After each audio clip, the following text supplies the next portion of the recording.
और आपको बता दें कि जदयू की बैठक चल रही है, उसमें तमाम जो जदयू के विधायक हैं वो मौजूद है। उनसे अब बातें साझा की जा रही है कि कैसे जदयू को अंदर ही अंदर कमज़ोर किया जा रहा था। बिहार की एनडीए गठबंधन में टूट हो गई है और जो खबर सामने आ रही है उसे बिहार में एनडीए गठबंधन में टूट है और बीजेपी के साथ जो सरकार बनी थी उसमें टूट हो गई। अब खबर ये सामने आ रही है कि जदयू और महागठबंधन के साथ अब सरकार बनेगी और सरकार बहुत ही मजबूत होगी। और इसी खबर पे और अधिक जानकारी के लिए पटना से फोन लाइन पे हमारे संवाददाता शक्ति जुड़ चुके हैं। शक्ति, जदयू की बैठक चल रही है, उसमें मुख्यमंत्री ने अपने तमाम विधायकों से ये बातें कही कि कैसे जदयू को अंदर ही अंदर खोखला किया जा रहा था। तो इतना दिन से मुख्यमंत्री को ये बात समझ में नहीं आई और अब जाके मुख्यमंत्री को ये बात लग रही है कि कैसे जदयू को कमजोर किया जा रहा था। जी, निश्चित रूप से जिस तरह से पिछले कुछ दिनों में जो जिस तरह से जदयू और बीजेपी के बीच में खटास पैदा हो गई थी, उसको लेकर जो है अब फिलहाल क्लियर हो गया है कि अब जदयू जो है बीजेपी के साथ नहीं रहेगी एनडीए में और जदयू जो है अब नया गठबंधन यानी कि महागठबंधन के साथ होगी। तो ऐसे में 4 बजे से जो है राज्यपाल का समय मांगा गया और उस समय बताएं कि 4 बजे जो है मुख्यमंत्री नीतीश कुमार जो है राज्यपाल से मिलेंगे और राज्यपाल से मिलने के बाद जो है वो इस्तीफा जो है सौंपेंगे और उसके बाद जो है वो महागठबंधन के तमाम विधायकों का समर्थन पत्र लेकर जो है राजभवन जाएंगे और उनके साथ जो है तेजस्वी यादव के भी जाने की संभावना जो है वो व्यक्त की जा रही है। कहा जा रहा है कि तेजस्वी यादव जो है और मुख्यमंत्री नीतीश कुमार दोनों साथ में जाएंगे राज्यपाल से मिलने के लिए और वहां पर जो है वो महागठबंधन के जो विधायक हैं उनका समर्थन पत्र भी राज्यपाल को सौंपेंगे और उसके बाद जो है वो नई सरकार के गठन के लिए भी जो है उस समय राज्यपाल से मांग करते हैं। और आपको बता दें कि इसके बाद जो है मुख्यमंत्री नीतीश कुमार जो है बिहार के एक बार फिर से वो मुख्यमंत्री बनेंगे और तेजस्वी यादव जो है कहा जा रहा है कि तेजस्वी यादव जो है डिप्टी सीएम बनेंगे और आपको बताएं कि 2024 को लेकर जो है उसकी कवायद जो है अब बिहार से शुरू हो गई है। जब 2024 में लोकसभा चुनाव होगा तो उस दौरान जो है कहा जा रहा है कि नरेंद्र मोदी को खास करके नरेंद्र मोदी की तरफ से जो है कोई भी विपक्ष में जो है कोई उम्मीदवार मौजूद नहीं है। तो उससे में एक चेहरा बिहार से नीतीश कुमार हो सकते हैं और नीतीश कुमार के नाम पर जो है तमाम जो भी विपक्ष की पार्टियां हैं खास करके साउथ की जो पार्टियां हैं और यहाँ तक कि ममता बनर्जी भी जो है ने भी जो है अंदर खाने जो है वो हमें भर दी है और कांग्रेस की तरफ से सोनिया गांधी भी नीतीश कुमार से बात की थी और उसके बाद जो है सोनिया गांधी भी जो है वो नीतीश कुमार को जो है प्रधानमंत्री के उम्मीदवार का समर्थन करते थे। ऐसे में तमाम जो भी पार्टियां होंगी विपक्ष में 2024 में कांग्रेस लेफ्ट के साथ साथ आपको बताया कि ममता बनर्जी साउथ में की जो पार्टियां हैं तमाम पार्टियां जो है अब एक साथ मिलके जो है एक गठबंधन बना सकती है और 2024 में जो है उस गठबंधन के नेता जो है नीतीश कुमार होंगे और नीतीश कुमार जो है उस समय जो है जो प्रधानमंत्री पद का जो है वो चुनाव लड़ेंगे और उसके बाद जो है कहा जा रहा है कि तेजस्वी यादव को वो बिहार की कमान सौंप देंगे और तेजस्वी यादव बनेंगे। समीकरण जो है फिलहाल नया समीकरण जो है बिहार में बनते जा रहा है और अब एक बार फिर से जो है आरजेडी जो है सत्ता में बिहार में लौट रही है।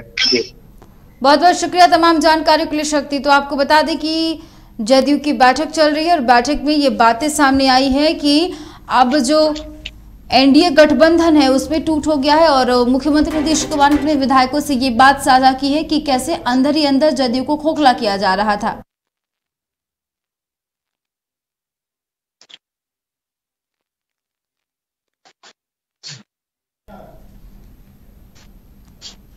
और इसी खबर पे और अधिक जानकारी के लिए हमारे साथ पॉलिटिकल एक्सपर्ट राकेश रंजन जुड़ चुके हैं। राकेश जी, जैसे कि मुख्यमंत्री नीतीश कुमार की जब जदयू के तमाम विधायकों के साथ बैठक हुई उसमें मुख्यमंत्री नीतीश कुमार ने अपने विधायकों से ये बात कही कि कैसे जदयू को अंदर ही अंदर कमजोर किया जा रहा था। तो ये बात क्या उन्हें पहले पता नहीं चली जो अब जाके ये बात उन्हें पता चल रही है? आरती, जितना मैं आपको सुन पा रहा हूँ उसके अनुसार मैं आपको बताऊं कि जो जेडीयू की विधायक दल की बैठक हुई है उसमें ये बताया गया नीतीश कुमार के जरिए कि जेडीयू को किस तरह से कमजोर करने का प्रयास किया जा रहा था। जेडीयू ये शुरू से एक आरोप जो है वो लगाता रहा है, उसको दूसरी भाषा में वो आरोप लगाते रहा है कि भाजपा उसे कमजोर कर रही है और उसी बात को इस बार भी दिखाने का प्रयास किया गया। जब से भाजपा अध्यक्ष ने एक बयान दिया था कि अगर बीजेपी की विचारधारा इसी तरह से चलती रही क्षेत्रीय पार्टी को लेकर तो शायद क्षेत्रीय पार्टियां बचेंगी नहीं बचेंगी, उसे भी एक इशू बनाया गया था। तो जो बयान होता है, मैं बराबर इस चीज को मानता हूं आरती कि एक जो है ये अलगाव जो था वो होना ही था। जिस तरह से इस बार नीतीश कुमार को कम सीटें मिली थी, जेडीयू को कम सीटें मिली थी और बड़ा भाई के रूप में भारतीय जनता पार्टी आ गया था। आप कहें न कहें, अघोषित रूप से लोकतंत्र आंकड़ों का खेल है और आंकड़े में भारतीय जनता पार्टी की सीटों की संख्या जेडीयू के सीटों की संख्या से काफी ज्यादा थी। तो ये भले ही जेडीयू के नेता ये कहते रहे कि हाँ हम बड़ा भाई हैं या बराबर के भाई हैं, लेकिन सच ये था कि बीजेपी बड़े भाई जैसा बर्ताव भी करने लगी थी। भले ही मुख्यमंत्री के तौर पे नीतीश कुमार को उन्होंने स्वीकार कर लिया था। तो कई ऐसे मौके आए जबकि कुछ विवाद हुए और जैसा मैंने कहा कि लगा कि हाँ जनता दल यूनाइटेड जो है वो दबाव में है, तो उस दबाव से निकलना चाहते थे नीतीश कुमार। और उसके लिए फिर ये हुई कि आखिर कोई तो वजह होनी चाहिए कि जब वहां से निकला जाए, तो फिर उसके लिए वजह तलाशी जाने लगी। और मैंने कहा कि जो कुछ मुद्दे हुए और फिर जो दोनों तरफ के नेताओं की तल्ख बयानबाजी हुई और भारतीय जनता पार्टी के जो प्रदेश अध्यक्ष हैं उनकी तरफ से भी बीच में कुछ तल्ख बयानबाजी हुई थी, तो उन सब चीजों से चीजें और खराब होती चली गई और लगा। और जब भारतीय जनता पार्टी ने ये कह दिया कि वो 200 सीटों पर तैयारी कर रही है, तो बचा क्या, वही 45 सीट में जिस पे जनता दल यूनाइटेड चुनाव जीती है। और इसका मतलब भाजपा अगले चुनाव में 200 सीटों की तैयारी कर रही थी। तो ये भी एक दबाव अब ये लगने लगा था कि हाँ भारतीय जनता पार्टी अगली बार अकेले जाना चाहती है और वो संदेश देना चाहती थी नीतीश कुमार को कि हाँ हम तैयार हैं अकेले चुनाव लड़ने के लिए। इस तरह से नीतीश पर दबाव बनता गया। जब भाजपा ने कहा कि मैं 200 सीटों पर लड़ूंगा, तो उस समय जनता दल यूनाइटेड की तरफ से यह बयानबाजी भी आया था कि हर दल को अख्तियार है और ये उसका फैसला है कि वो सारी सीटों पर तैयारी करे। जनता दल यूनाइटेड 243 सीटों पर तैयारी करेगी। तो इस तरह दोनों ही दल जो है वो सहज गठबंधन में नहीं थे, दोनों ही दल सहज महसूस नहीं कर रहे थे। और जो आज परिणति के रूप में सामने आने वाला है कुछ ही देर में, जबकि नीतीश कुमार राज्यपाल से मिलेंगे, तो इसकी पृष्ठभूमि पूरी तरह से तैयार हो चुकी थी। राकेश जी, जैसे कि अब खबर ये सामने आ रही है कि महागठबंधन और जेडीयू मिलकर सरकार बनाएंगे, तो अब उसमें जो मुख्यमंत्री का चेहरा होगा वो कौन होगा? क्या तेजस्वी यादव होंगे या फिर नीतीश कुमार होंगे? जैसा मैंने आपको इससे पहले जब हम बात कर रहे थे तो मैंने आपको कहा था कि जैसा महाराष्ट्र में भारतीय जनता पार्टी ने किया कि एकनाथ शिंदे को आगे करके देवेंद्र फडणवीस पीछे हो गए, तो भाजपा ने ये दिखाने की कोशिश की महाराष्ट्र की जनता को कि हम कुर्सी के भूखे नहीं हैं और देखिए हम दूसरे को मुख्यमंत्री बनाने को तैयार हैं। तो एक ऑप्शन यहाँ पर नीतीश कुमार के पास है। चूंकि महागठबंधन की सीटों की संख्या हम देखें तो 115 के आसपास है और उसके अलावा प्लस 43 जेडीयू का, तो ये एक हो सकता है कि नीतीश कुमार तेजस्वी यादव को मुख्यमंत्री बना दें और जनता दल यूनाइटेड बाहर से समर्थन करे। ये एक ऑप्शन हो सकता है इस छवि से निकलने के लिए कि नीतीश कुमार लोगों को ये बताना चाहें कि देखिए मुझे कुर्सी का कोई मोह नहीं है, लड़ाई विचारधारा की है, आत्मसम्मान की है, हमारी पार्टी को कमजोर करने का जो प्रयास किया जा रहा था उसके खिलाफ ये हमारी आवाज है, कुर्सी से मुझे कोई मोह नहीं है। तो ऐसी परिस्थिति में वो तेजस्वी यादव को मुख्यमंत्री के पद के लिए आगे कर सकते हैं, लेकिन इसकी संभावना अभी नहीं दिख रही है और लग रहा है कि मुख्यमंत्री का पद एक बार फिर से नीतीश कुमार ही संभालेंगे और जो डिप्टी सीएम होंगे, जो उप मुख्यमंत्री का पद है वो तेजस्वी को जाएगा। हाँ, एक बात तय है कि इस बार जो प्रमुख मंत्री पद होंगे वो आरजेडी के पास होंगे और इसके अलावा विधानसभा का अध्यक्ष जो होगा वो भी जेडीयू का न होकर वो आरजेडी का हो सकता है। अच्छा राकेश जी, जैसे कि पहले राज्यपाल ने सीएम को 12 बजे मिलने का समय दिया था, उसके बाद फिर राज्यपाल की ओर से आदेश आया कि वो 2 बजे मुलाकात करेंगे और अब खबर ये आ रही है कि अब 4 बजे मुलाकात करेंगे। तो आखिरकार जो समय सीमा है उसमें क्यों बदलाव किया जा रहा है? आरती, आप अपना सवाल एक बार दोहराएंगे? आपकी जैसे राज्यपाल ने सबसे पहले मुख्यमंत्री को 12 बजे मिलने का समय दिया था, उसके बाद 2 बजे और उसके बाद फिर 4 बजे, तो लगातार जो राज्यपाल की तरफ से जो समय सीमा में बदलाव किया जा रहा है, ये क्यों हो रहा है? देखिए, ये तो राज्यपाल का प्रियोरेटिव होता है कि हाँ वो कब मिलने का वक्त, वो उसकी क्या करता है। इन चीजों में जो बहुत सारी औपचारिकताएं होती हैं, उनके अपनी एक प्रक्रिया होती है, तो उन सब चीजों को फॉलो करना पड़ता है और तहत जो है वो अपना समय देते हैं। तो इस बात में विशेष नहीं कहा जा सकता कि हाँ इसमें कुछ हो सकता है।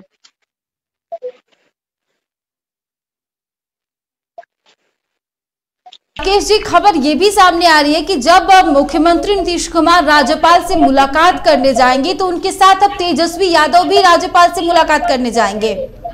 देखिए, मुझे लगता है कि पहले नीतीश कुमार जा सकते हैं, वो इस्तीफा देने के बाद जो पहली प्रक्रिया है, चूंकि वर्तमान सरकार जब नहीं रहेगी अस्तित्व में, उसके बाद ही अगली सरकार के लिए दावा पेश किया जा सकता है।